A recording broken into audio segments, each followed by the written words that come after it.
100 temple challenge day 31. అందరికీ జై శ్రీరామ్. ఈరోజు మనం వెళ్ళబోయే టెంపుల్ అయితే ఉలిగమ్మ టెంపుల్కి అయితే వెళ్తున్నా. పదండి చూపిస్తా. ఇంకా టెంపుల్కి అయితే స్టార్ట్ అయ్యాం స్వామి.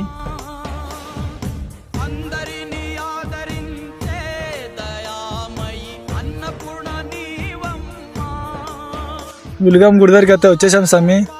ఈరోజు సోమవారము ఫుల్ రష్ ఉంది. ఇప్పుడే మంగళవారం శుక్రవారం కానీ వచ్చారంటే కథం గయా చూసుకోండి. మళ్ళా మనం ఏమన్నా కోరుకోయి ఆ రాయిని పట్టుకుంటే తిరిగితే జరుగుతుందంట స్వామి. నేను కూడా ట్రై చేశాను స్వామి, కానీ ఆ రాయి అయితే తిరగలేదు. ఆ స్వామిని పట్టుకుంటే తిరుగుతుందని ఎలా చూస్తున్నారు చూడండి స్వామి. అందరూ వీడియో ఫోటో పర్మిషన్ లేదు స్వామి తీసేకి. మీకు ఫోటో పెడతాను చూడండి అమ్మవారిది. ఈ ఫోటో అయితే ఈ రోజు అలంకారం చేసిన ఫోటో స్వామి. ఇంకా అమ్మవారి దర్శనం అయితే చేసుకుని డే 31 అయితే కంప్లీట్ చేశారు. జై శ్రీరామ్.